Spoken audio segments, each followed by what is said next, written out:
Franck Ferrand vous invite au cœur de l'histoire sur Europe 1. Et pour finir cette année 2017 en beauté, vous avez décidé de nous emmener à Montréal. Franck, bonjour Franck. Bonjour Anissa, bonjour à tous. Nous partons en effet cet après-midi pour Montréal, sur les traces de Jeanne Mance, véritable héroïne du grand siècle qui, venue de Langres, a contribué, on peut dire, à fonder cette grande cité québécoise. Pour mieux cerner son étrange destinée, j'ai convié à nous rejoindre le président de l'association Langres-Montréal. Il s'appelle Jean-Paul Pizel. Préparez-vous donc à traverser l'Atlantique et vous allez voir que des traversées, nous allons en faire un certain nombre avec Jeanne Mance.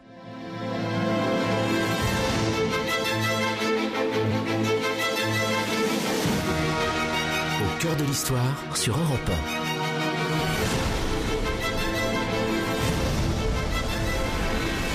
Franck Ferrand.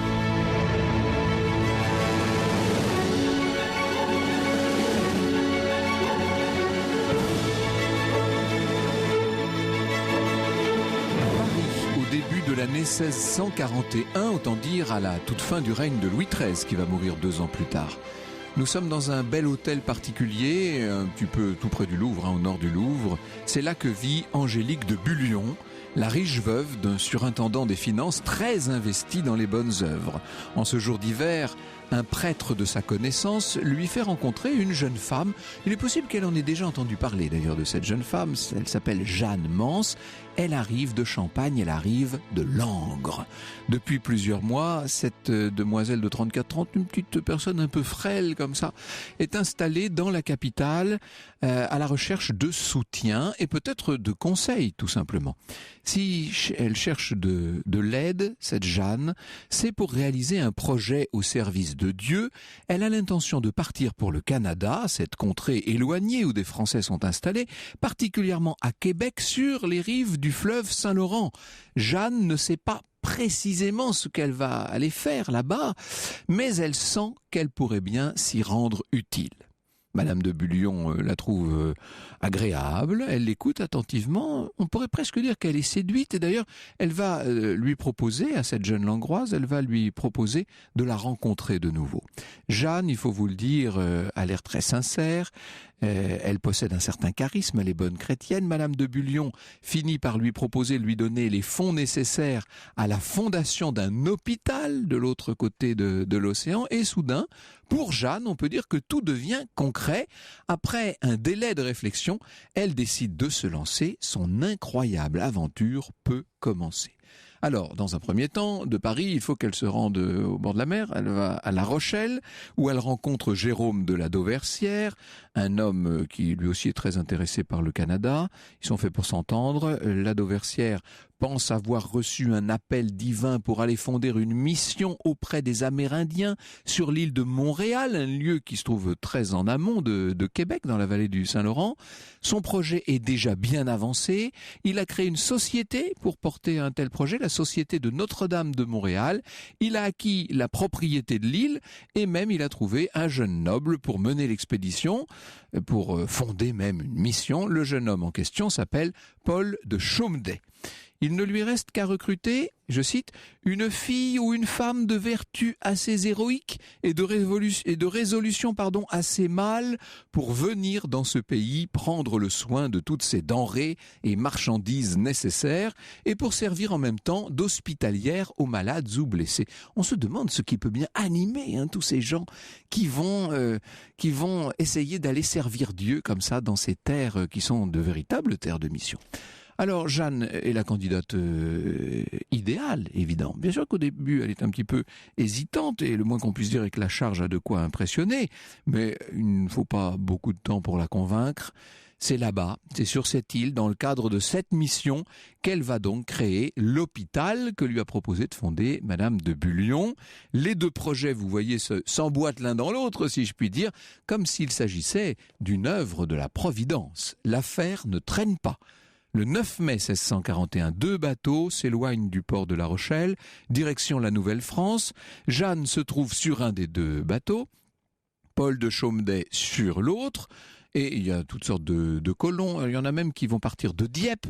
Pour Jeanne, pour cette fragile Langroise, c'est un saut vers l'inconnu, mais elle l'a voulu, elle a attendu ce moment depuis tellement longtemps. je pense, on peut imaginer en tout cas qu'elle se sente à sa place. La traversée de l'Atlantique est éreintante. À son arrivée à Québec au début du mois d'août, Jeanne peine à voir et certains se disent que déjà faible de constitution, elle aura laissé dans cette traversée ses dernières forces. Eh bien, il ne faut jamais enterrer trop tôt les gens très résolus. En vérité, Jeanne, qui fait peine à voir, va s'accrocher. Elle ne se laisse pas abattre et peu à peu, on voit ses forces lui revenir. En fait, elle a un autre motif d'inquiétude, c'est le bateau de Paul de Chaumeday qui, lui, n'est pas arrivé. On cherche à savoir ce qui s'est passé, on n'en sait rien. Il faut attendre et les jours passent et les semaines. Et enfin, pointe des voiles à l'horizon, c'est le soulagement.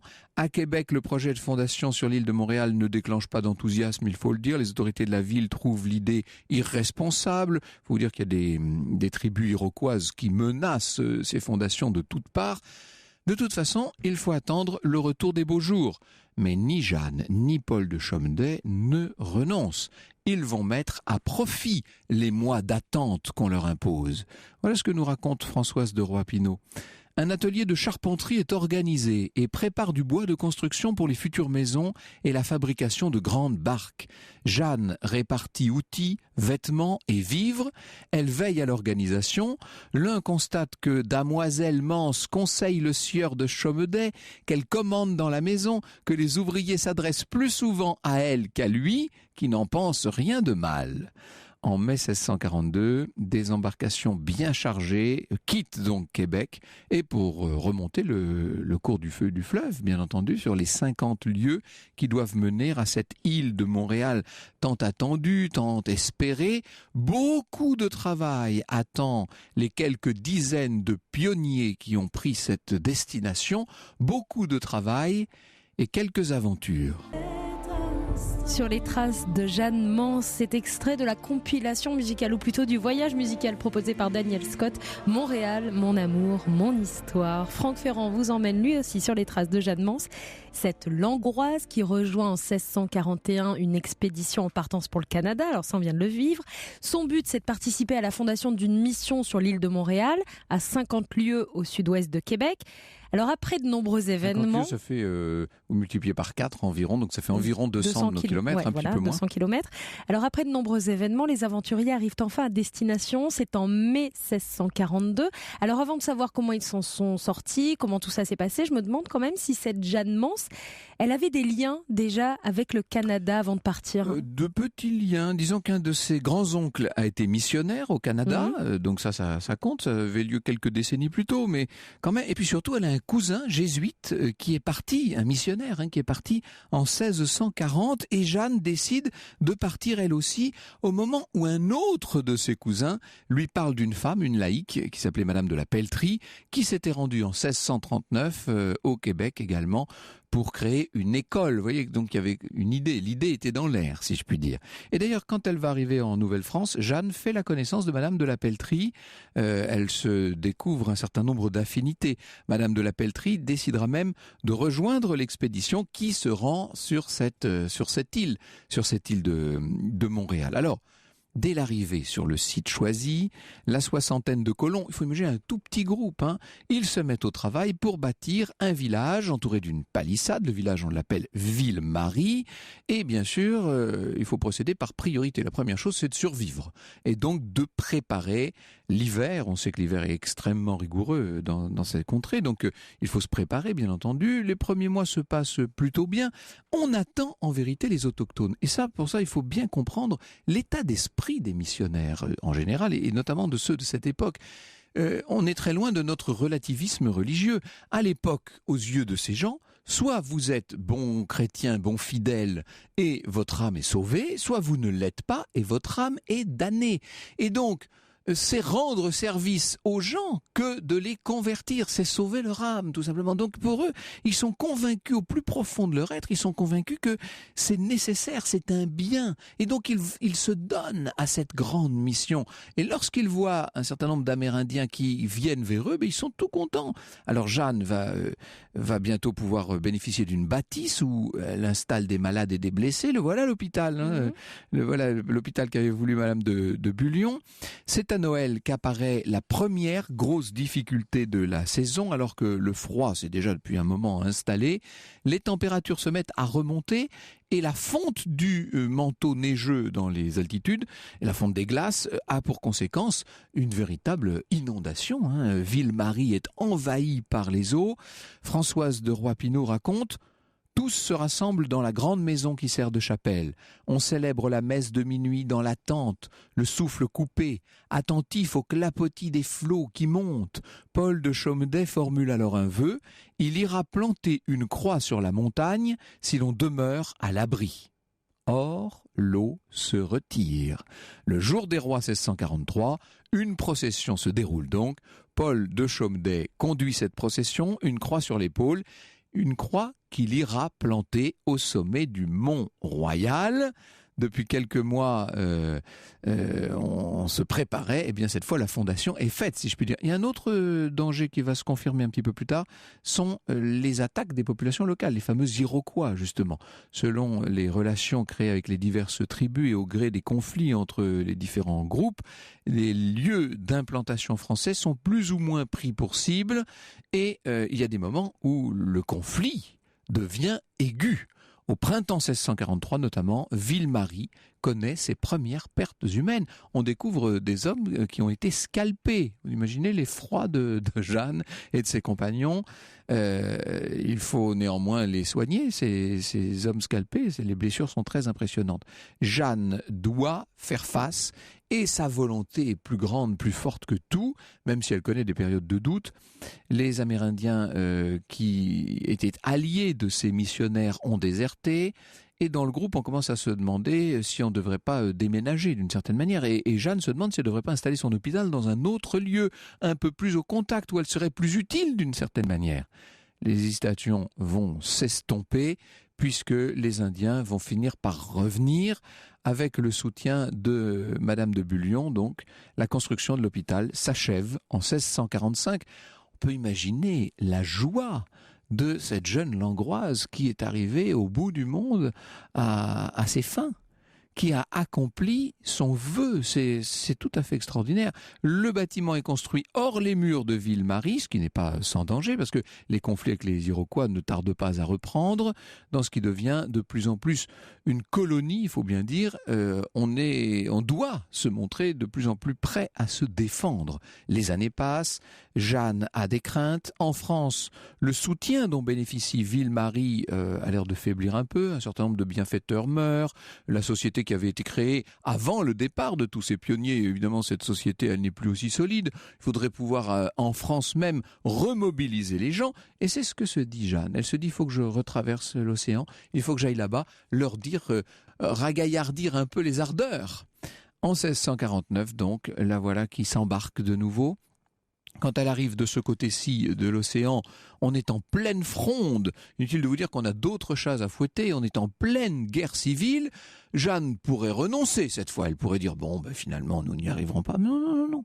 Vous l'aurez compris, cette jeune femme n'est pas de celles qui renoncent. Au cœur de l'histoire sur Europe 1.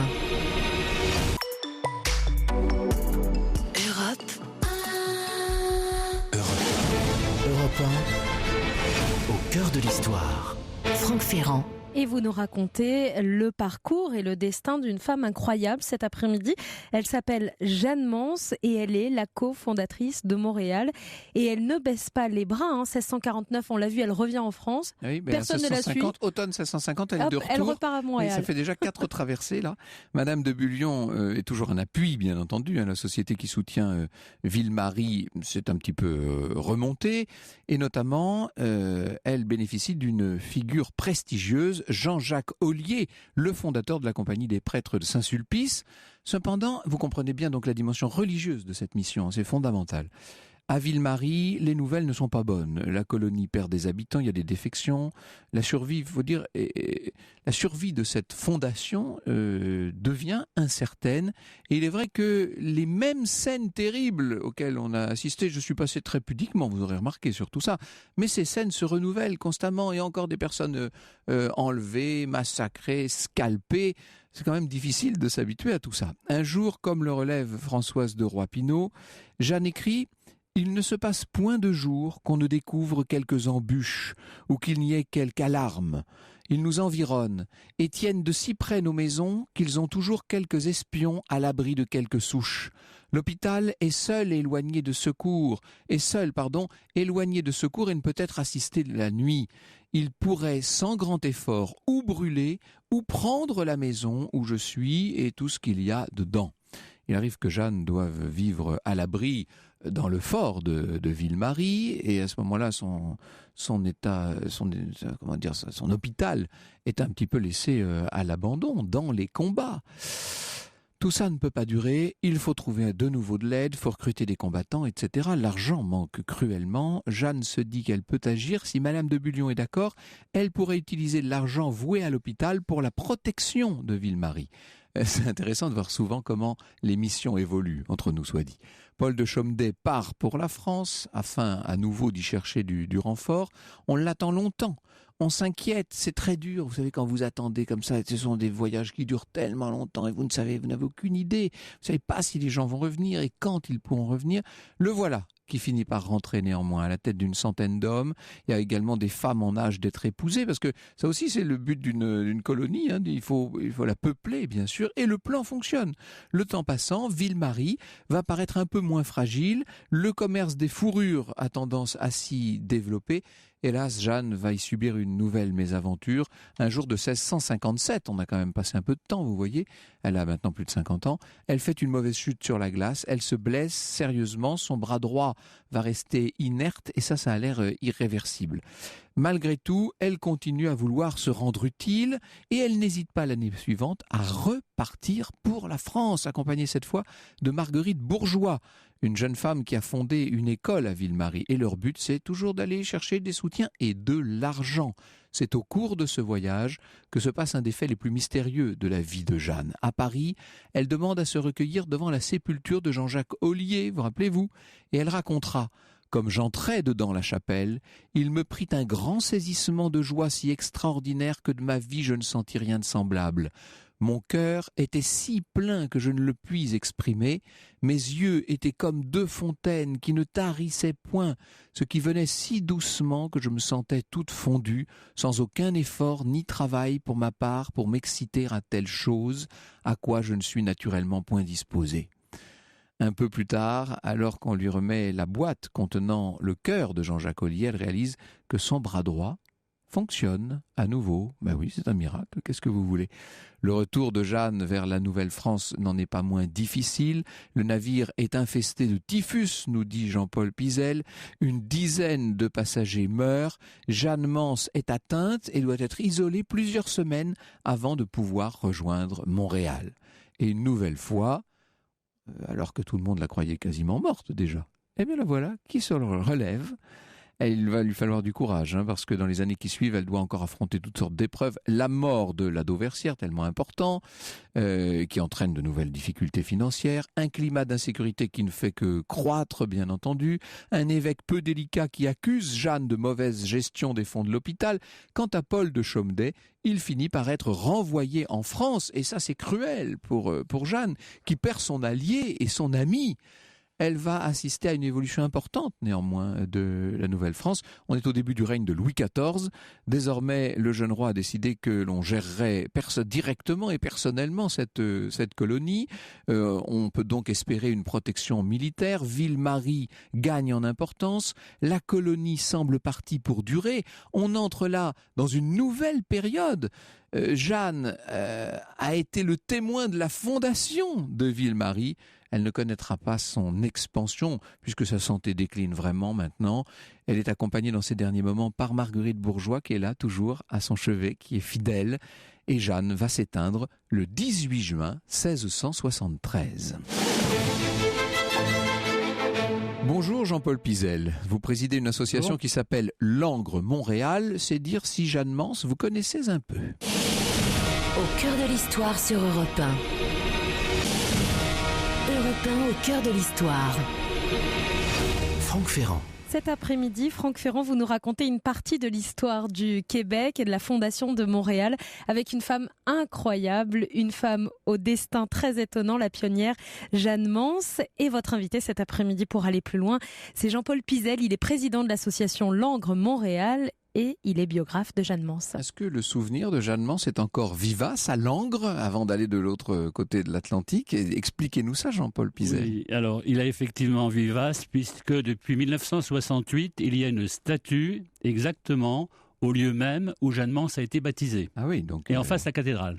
Elle est une héroïne locale, on peut le dire. Elle est une héroïne locale. Peut-être aussi dire, ce qui est tout à fait extraordinaire, prémonitoire, c'est qu'elle est née rue de l'Homme Sauvage. Incroyable ça. Ça ne s'invente pas quand même. Ça ne s'invente pas. C'était le nom de la rue, rue de l'Homme Sauvage. Rue de l'Homme Sauvage. À Langres, ça n'existe plus cette rue-ci. Non, mais jusqu'au fin 19e, c'était rue de l'Homme Sauvage. Certainement une auberge qui devait s'appeler Homme Sauvage, et puis on appelait le nom de la rue rue de l'Homme Sauvage. Donc elle était d'une certaine manière prédestinée. Certains membres de sa famille étaient déjà allés s'illustrer en Nouvelle-France et l'esprit de mission semblait souffler non seulement sur les siens mais d'une façon générale sur ses contemporains de Langres.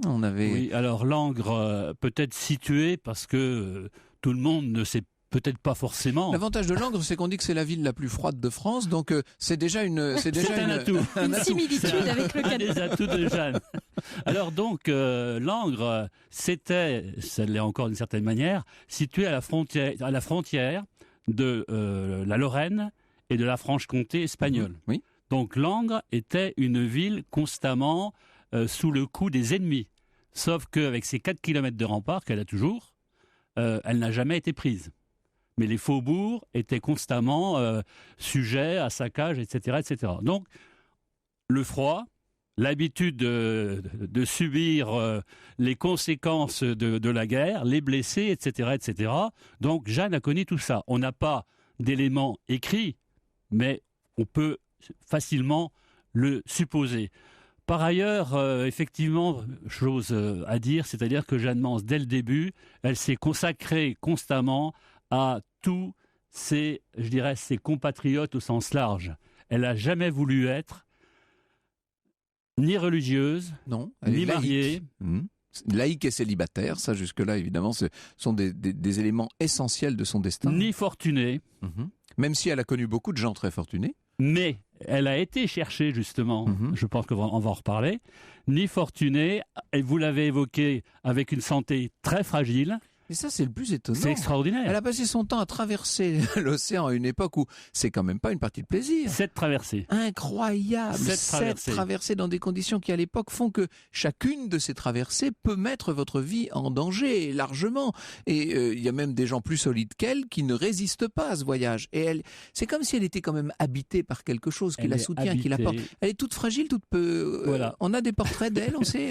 On a juste un portrait, enfin, la copie d'un portrait de 1638. Il y aurait beaucoup à dire sur ce portrait, mais je ne pense pas qu'on puisse aller dans ce sens-là, parce que ça nous amènerait très loin. Mais ce portrait, personnellement, je l'aime beaucoup, parce qu'il est de 1638. Enfin, il est daté comme ça. Juste avant le départ, quoi. Juste avant le départ. Elle est habillée d'une manière un peu bourgeoise, et je dirais quand même que je la vois mal se faire tirer le portrait à Langres, en 1638. Donc j'émets sérieusement l'hypothèse que déjà entre 1638 et 1640, elle est allée à Paris. Ce qui n'est pas extraordinaire. Elle a de la famille à Paris, elle a une cousine qui est très bien mariée, etc. etc. Alors que l'histoire officielle d'Olivier de Casson, c'est la base historique avec l'analyste de l'Hôtel-Dieu de Montréal, c'est-à-dire Marie Morin. D'Olivier de Casson dit 30 mai 1640, Jeanne Mans part pour la première fois de l'an. Voilà, pour la première fois. En fait, elle a probablement déjà préparé le terrain. Alors, ce qui est vrai, c'est qu'elle n'est jamais revenue à Langres. Voilà. Elle rencontre donc des gens d'une très grande fortune. Madame de Bullion, on est vraiment au sommet de la société de l'époque, et d'autres d'ailleurs. Elle a des accointances, elle a des liens, elle touche touche ceux qu'elle rencontre, il faut le dire. N'oublions pas le contexte. On est dans une période de foi intense. C'est l'époque de Saint Vincent de Paul et d'autres. L'esprit d'évangélisation est en pleine recrudescence à cette époque. Donc effectivement, alors à Langres, elle a connu cet esprit, mais elle a fait partie de la confrérie du Saint-Sacrement, non pas de la compagnie, mais de la confrérie du Saint-Sacrement. Ses parents y étaient déjà de leur côté, mais sa sœur aînée qui avait voulu être religieuse cloîtrée, elle a refusé. Mmh. Bon, donc on retrouve le fait qu'elle veut être femme, on ne va pas dire libre, ça n'existe pas à l'époque, mais qui ait une certaine liberté. Alors, Langres, c'est magnifique, c'est pas moi qui vais vous dire le contraire, non, j'aime beaucoup cette ville, mais en l'occurrence, je vous propose maintenant de faire nous aussi une traversée dans des conditions beaucoup plus pratiques, d'autant plus que c'est par l'esprit, et nous allons retrouver notre Jeanne de l'autre côté de l'océan. Au cœur de l'histoire sur Europe 1. Europe 1. Europe 1, au cœur de l'histoire. Franck Ferrand.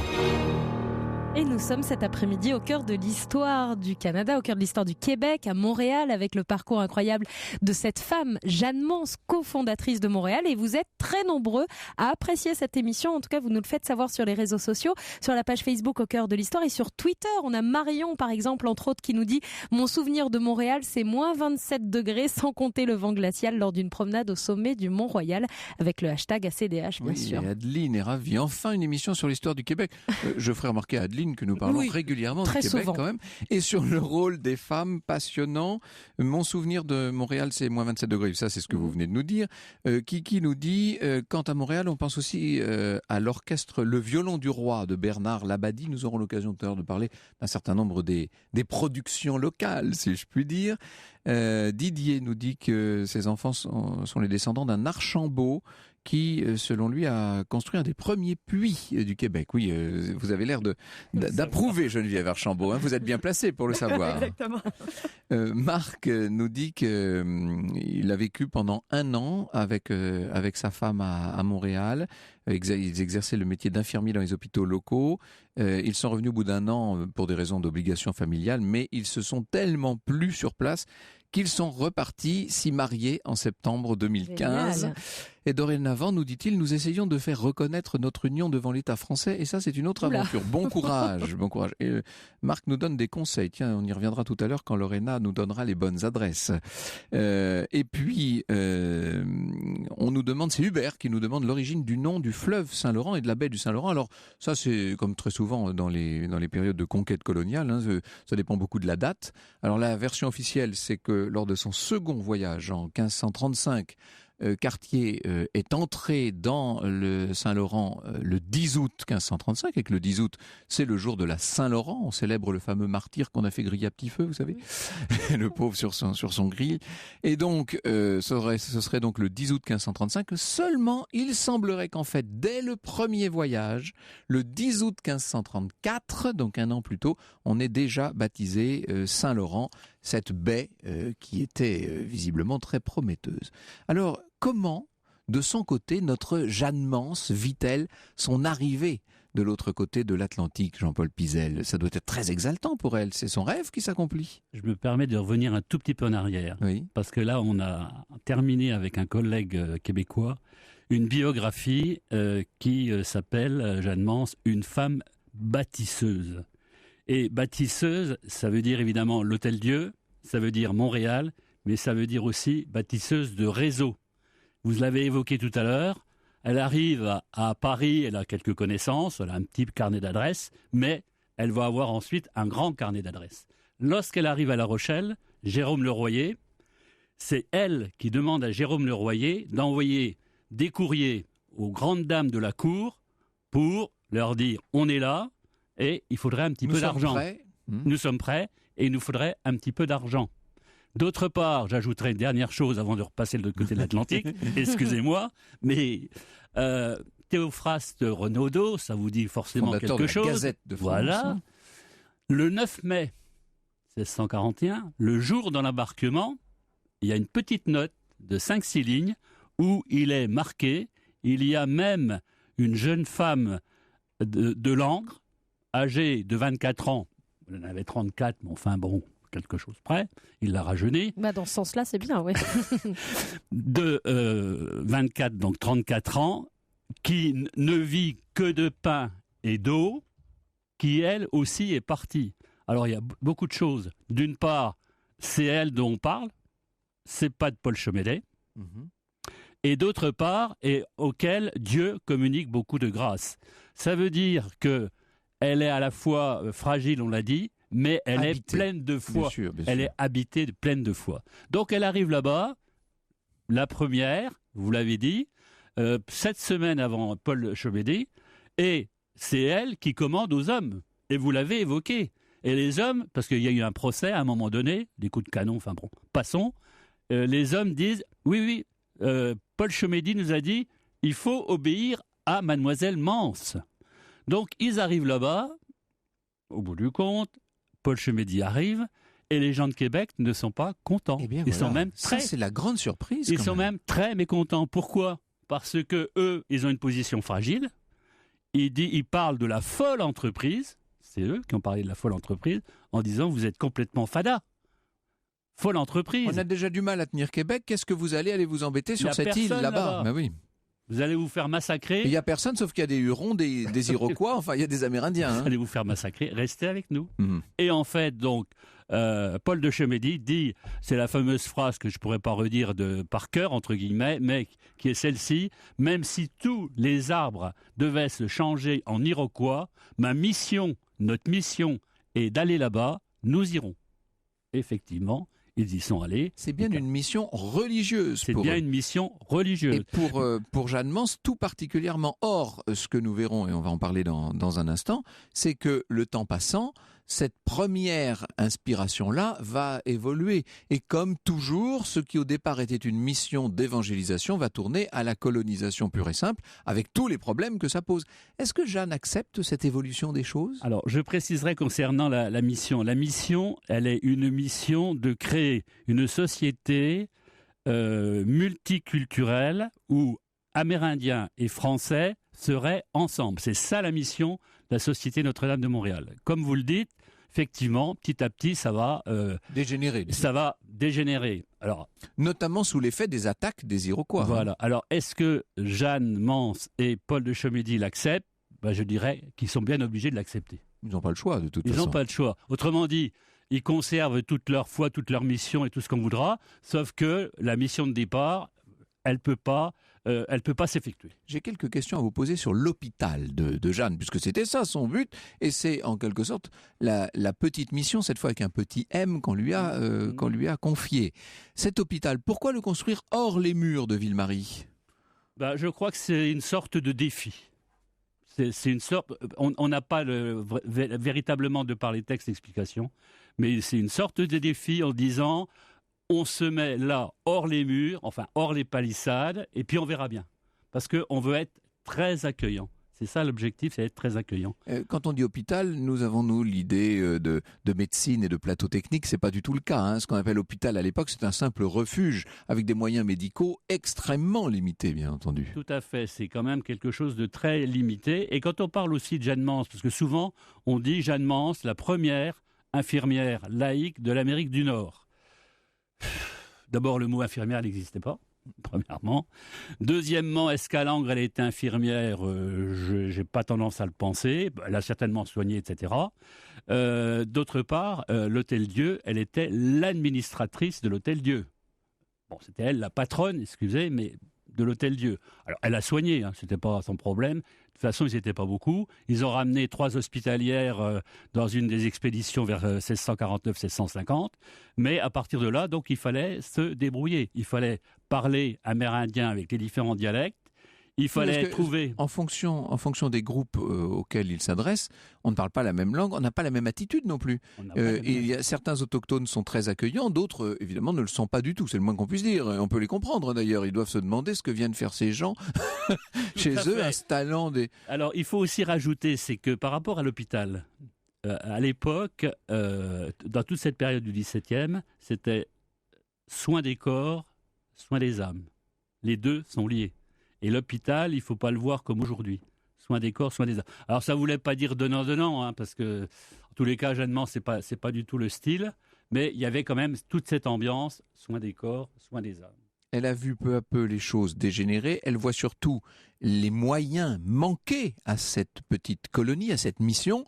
Et donc, il va falloir reprendre la mer. Nous verrons ce qui a tenu en vie, si je puis dire, cette Jeanne Mance qui, à plusieurs reprises, ira sonner les cloches de ses bienfaiteurs de l'autre côté de l'Atlantique pour qu'on continue à abonder dans le sens de cette mission qu'elle s'était fixée et qu'elle a quand même menée largement à bien. Nous y venons dans un instant. Au cœur de l'histoire sur Europe 1. Nous sommes au cœur de l'histoire de Montréal cet après-midi, au cœur de l'histoire de Jeanne Mance, cofondatrice de Montréal, du coup très présente dans la culture du Québec. Et on en parle avec votre invité. Franck, vous recevez Jean-Paul Pizet. Il est président de l'association Langres Montréal et biographe de Jeanne Mance. Comment expliquez-vous ça justement, cette Jeanne Mance mise tellement en avant, Jean-Paul Pizet? C'est pas vous qui direz le contraire, puisqu'avec Romain Bello, vous êtes l'auteur de Jeanne Mance de Langres à Montréal, une femme bâtisseuse aux éditions Le Pythagore. En effet, Jeanne Mance, d'une part, quand on parle de fondateur, tout dépend de quoi on parle. Si on parle de fondateur au sens strict, on est bien d'accord, les deux chefs de l'expédition, parce que Jeanne Mance était chargée de toutes les affaires du dedans, et Chomédé était chargé des affaires du dehors. Donc il y avait bien deux responsables de l'expédition, sachant que le chef général, c'était Chomédé. Ok. Ils arrivent avec un groupe de 40 à 50. Au départ, ils étaient 40. Enfin bon. Jeanne Mance est la seule des fondateurs à décéder à Montréal, puisque Chomédé est obligé de partir. Donc il est tout à fait logique que Chomédé et Jeanne Mance soient associés comme fondateur. Madame de la Peltrie, elle est venue quelques mois, un an ou deux, bon. Elle la voilà non, bien. Mais à Montréal, attention, non, je n'allais pas me faire dire parce que j'ai reçu déjà pas mal de choses avant, parce que j'ai pas mal irrigué, je crois qu'il y a pas mal de personnes qui écoutent. Et puis d'autre part, Marguerite Bourgeois, c'est aussi quand même, on l'a peut-être pas dit jusqu'à présent, mais c'est 3e champenoise. Oui, bien sûr, encore. En Champagne, on pétille. Avec Chomédé et avec... Chomédé, Jeanne Mance et Marguerite Bourgeois. Alors Marguerite Bourgeois, comme vous l'avez dit, c'est la première institutrice de Montréal. Mais elle arrivait quand même quelques années après. Il faut peut-être pas négliger la dimension, entre guillemets, sacrée de Jeanne Mance, qui a bénéficié de ce miracle. Et ça joue sans doute une part dans la réputation que lui réservent les siècles. Alors, par rapport à cette dimension, Marguerite Bourgeois a été canonisée. Jeanne Mance, depuis 2014, elle a été reconnue par le Vatican vénérable. D'autre part, depuis 2012, officiellement, après une enquête très serrée d'une commission historique, la ville de Montréal, et j'avais le plaisir d'être présent, le 17 mai 2012, Jeanne Mance a été proclamée fondatrice à l'égal de Paul Chevedy de Maisonneuve. Donc, en fait, cette femme qu'on avait laissée un tout petit peu de côté, un petit peu, voilà, elle a été, je dirais, réévaluée, peut-être parce que aussi, on va le dire, peut-être parce que aussi c'est une femme, et que l'heure est plus féministe qu'il y a quelques décennies. Donc tout ça a joué, qui explique que maintenant, quand vous regardez toute la communication, c'est marqué Chomédé et Jeanne Mance, fondateur. Merci beaucoup Jean-Paul Pizet. Vous êtes avec Romain Bello, auteur de Jeanne Mance de Langres à Montréal, une femme bâtisseuse. Nous finirons demain l'année en musique, chère Anissa, puisque c'est Beethoven qui nous accompagnera jusqu'à la Saint-Sylvestre. Et quel programme! À demain, 14h sur Europe.